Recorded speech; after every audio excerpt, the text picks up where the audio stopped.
Ce qu'on s'est dit avec Edouard, de faire une saison de l'Australie à Bercy et on espère aller jusqu'à Turin. Donc avec Edouard là en 2024. Avec Edouard en 2024. Belle, déjà. Enfin, je le savais pas personnellement. Okay.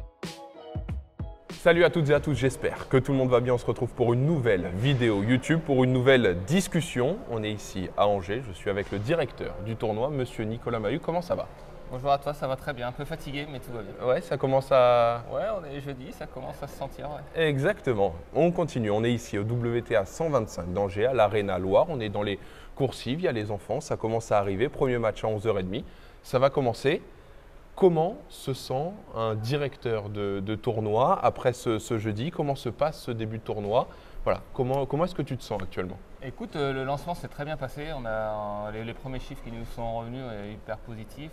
Dès le lundi, on a eu 25% de plus d'affluence par rapport à l'année dernière. Okay. Donc ça, c'est vraiment un signe que le tournoi se porte bien. Ouais. C'est-à-dire que les gens attendent l'événement et dès le premier jour répondent présent. Donc ça, c'était bien. C'était la partie grand public et puis aussi la partie VIP aussi se passe bien.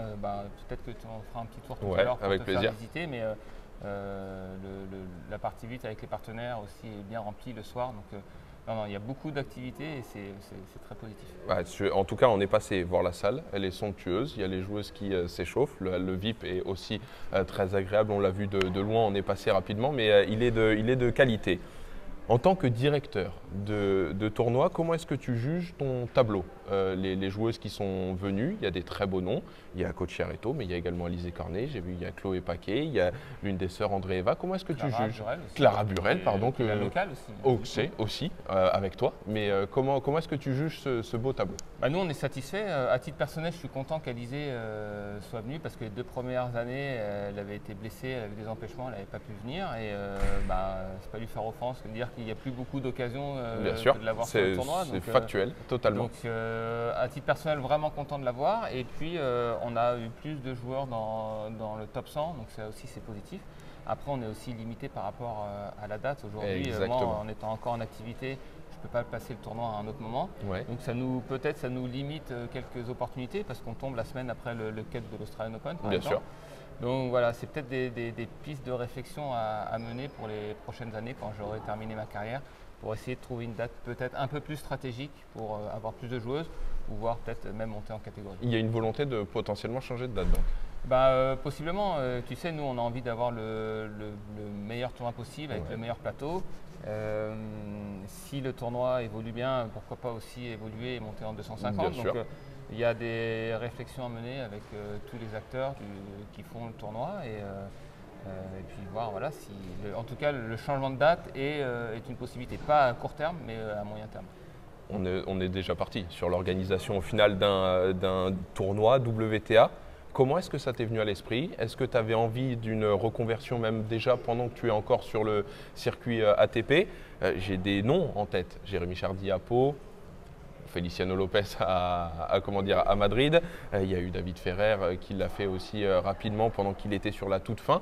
D'où est-ce que t'es venue cette idée justement de devenir directeur d'un tournoi en plus du circuit opposé, même si les deux sont en corrélation, mais comment est-ce que ça t'est venu en tête? Déjà, il y a une différence entre Feliciano Lopez, David Ferrer et Jérémy et moi, parce que c'était des tournois qui existaient, qui étaient bien en place, des gros tournois où ça tournait, et des tournois historiques.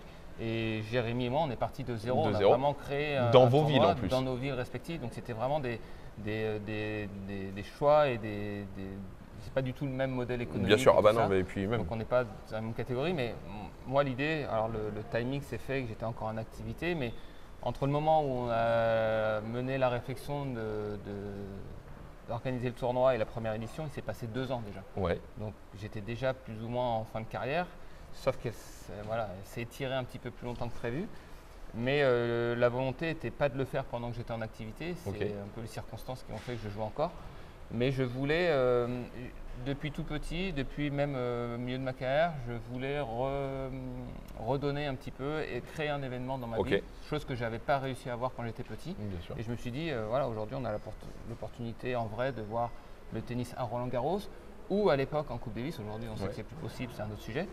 Mais du coup, je me suis dit, en tant qu'Angevin, à Roland-Garros, c'est pas forcément donné, c'est pas accessible à tout le monde. On est d'accord. Donc moi, je voulais créer un événement pour que les Angevins, et même plus largement dans le département et la région, puissent venir voir du tennis de haut niveau, créer des vocations chez les jeunes. Et puis voilà, je me suis lancé dans l'aventure. Et pourquoi féminin? C'était ma question, mais en plus tu me devances, c'est merveilleux. Non, mais pourquoi féminin? Parce que tout le monde me le demande. On me dit, tiens, c'est peut-être pas forcément naturel, mais j'ai aussi entendu toute ma carrière les filles pas se plaindre, mais voilà, de dire on n'a pas assez d'événements. Ouais, ok. On n'a pas assez d'événements sur le territoire, on n'a pas assez de tournois, etc.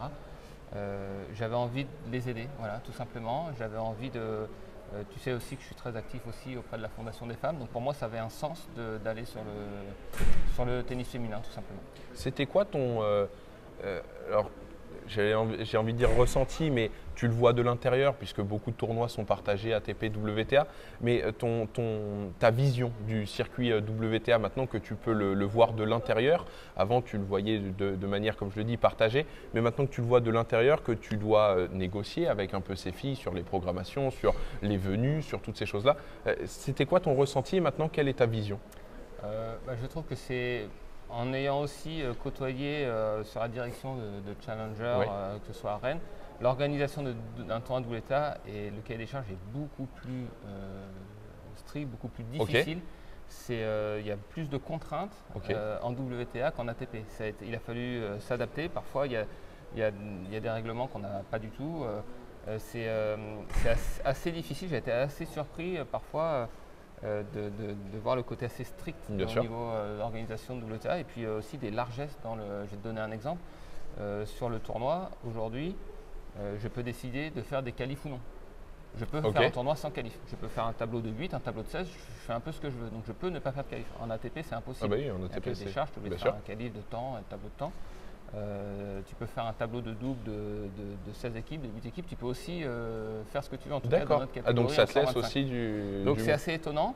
Je trouve que parfois ça peut aussi manquer de lisibilité, mais la facilité pour un directeur de tournoi, moi je vais te parler du côté directeur de tournoi au niveau économique, ce serait de ne pas faire de qualif. Parce qu'on commencerait que le lundi, ça fait moins de frais, ça fait moins de chambres, etc. Donc on gagnerait de l'argent. En faisant des qualifs, le tournoi en perd.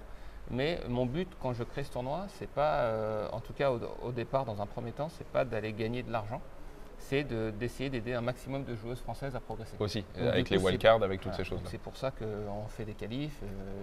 Mais c'est des choses qui, au final, voilà, on ne s'est pas habituel par rapport à l'ATP. Bien sûr. Non, mais au moins, ça, voilà, tu l'as dit, il y a plein de différences entre les deux. Tu me retends la perche et je la prends directement. ATP, un petit peu quand même, histoire de parler de toi. Cette saison, comment est-ce que tu l'as senti? Comment est-ce que tu t'es senti sur le court? Mitigé, des hauts et des bas, j'ai envie de te dire. J'ai trouvé un peu plus abouti que la saison précédente, mais avec beaucoup de challenges et de difficultés parce que j'ai pas eu de partenaire fixe. C'était, voilà. Donc ça a été… 16 partenaires différents, j'ai calculé. Ouais, et puis jamais vraiment à la suite. Bien sûr. J'ai jamais vraiment fait des enchaînements de tournois, donc c'était difficile parce que pour moi c'était une première. D'abord d'essayer de contacter le joueur pour rentrer dans les tournois et puis d'essayer de trouver des repères avec ce joueur-là. Parfois c'était un joueur de simple avec qui je ne pouvais pas m'entraîner. Donc c'était à la fois un peu déstabilisant mais en même temps très enrichissant parce que j'ai pu découvrir des méthodes d'entraînement différentes. Ouais, bien sûr. On apprend à côté de… Exactement, avec des joueurs différents, des coachs différents. Donc ça c'était très intéressant. Et puis j'avais aussi envie d'aller au bout de la saison avec Pierruc, même si je savais que j'allais être en difficulté au niveau de la programmation. J'avais envie de vivre une dernière expérience en Grand Chelem avec Pierruc, qui d'abord s'est remis d'une blessure et puis ensuite a joué en simple. On n'était pas loin du US Open, pas loin de nous donner raison. Mais voilà, donc il y a eu des hauts et des bas. Et puis j'ai fini l'année blessé, donc ça j'ai pas pu la finir comme je voulais alors que j'étais plutôt en forme.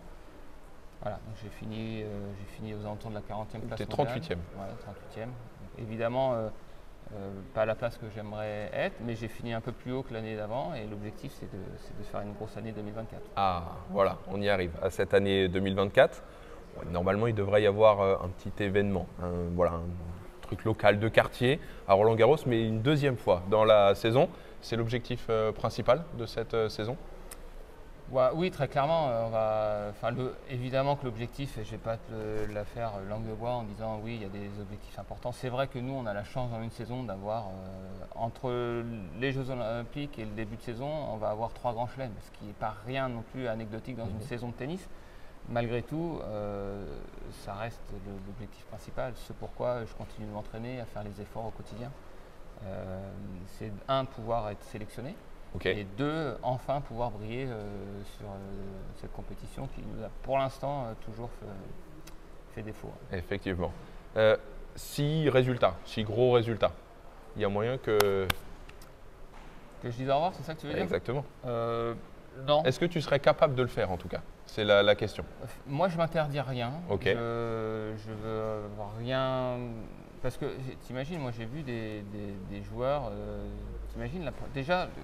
Quand tu joues à un événement comme ça, il y a quand même pas mal de stress, d'envie, etc. Bien évidemment. Quand en plus tu en rajoutes en te disant, bah tiens, c'est peut-être mon dernier potentiellement match. Le dernier, ouais. Tu rajoutes de l'émotion sur l'émotion et ça c'est quelque chose que je veux pas. Moi, et puis pour l'instant c'est pas du tout prévu. Quand je commence une saison, j'ai envie d'aller au bout. Ok, non mais très bien. Quoi qu'il arrive, moi j'ai envie de faire une saison complète et c'est ce qu'on s'est dit avec Edouard, de faire une saison de l'Australie à Bercy. Et on espère aller jusqu'à Turin. Donc avec Edouard là en 2024. Avec Edouard en 2024. Belle, déjà. Enfin, je le savais pas personnellement. Ok, bah c'est oui, enfin je. Ouais, non mais ok. On n'a pas fait d'annonce. Non, mais au contraire, c'est beau, une paire 100% tricolore. Ça veut dire que lui, qui sort d'une très belle saison, quitte Gonzalez et vous vous retrouvez. Et je trouve ça au contraire très très beau. Bah oui, nous, évidemment, avec l'histoire qu'on avait avec Pierre Hugues, c'est pour ça que je voulais continuer avec Pierre Hugues l'année dernière. Aujourd'hui. Sauf qu'on n'est pas aligné sur nos objectifs. Il y a une vraie volonté de revenir ensemble. Ensemble, bien sûr. Il fait vraiment beaucoup d'efforts pour revenir. Il met des choses en place. Il a une saison très compliquée entre les blessures, les ennuis personnels. Donc c'est très difficile. Beaucoup de mérite jusque-là. Et il a envie de se donner encore une chance de revenir dans un premier temps dans les 100 et d'aller plus loin. Sauf qu'aujourd'hui, c'était pas compatible avec mon programme et ma volonté. Moi, une de mes priorités, c'était d'avoir un partenaire fixe pour ne pas changer de partenaire chaque semaine, comme on l'a dit. Et avec Edouard, on avait toujours bien joué, mais on ne s'était jamais vraiment engagé sur une saison complète ensemble. Donc, pareil, pour lui, ça n'a pas été évident parce qu'il sort d'une saison fantastique avec Gonzalez. Mais je pense que son envie de se préparer, de se donner les maximums de chances pour les Jeux Olympiques, bien sûr. A pris le dessus sur cette décision. Effectivement. Départ pour l'Australie quand? Moi, je pars le 2 janvier, donc on va commencer ensemble à Adélaïde. Edouard, lui, va jouer la United Cup. On se retrouve à Adélaïde. Et puis ensuite, Melbourne. Parce qu'avant ça, tu dois finir ici, prep foncière et tout ça. Moi, j'ai déjà commencé parce que je me suis arrêté. Déjà après la Coupe des Ligues, j'ai eu mal au coude. J'ai essayé Orléans, mais ça n'allait pas du tout. J'ai essayé de revenir pour Bâle, mais c'est pareil, j'étais pas apte. Donc du coup, j'ai eu infiltration au coude, rééducation, etc. Et reprise dans l'entraînement. Donc là, je fais une petite parenthèse dans ma préparation. Tu m'impressionnes. Une prep foncière à 41 ans, ça me… Vraiment, non, mais c'est un respect c'est un respect qui est absolu. Non, c'est juste somptueux. Bref, bonne chance pour cette saison 2024. Avant ça, une fin de tournoi exceptionnelle. À toi, je l'espère en tout cas. Un petit nom de la lauréate? J'ai envie de dire une Française, forcément. Il y a un match aujourd'hui. Il y a un gros match à 18h. Aujourd'hui à 18h. Et voir Alizé ou Clara soulever le trophée. La vainqueur de ce match entre ces trois-là me conviendrait. Ça te conviendrait bien. En tant que directeur de tournoi, je serais satisfait. Tu serais très satisfait. Bon, un grand merci.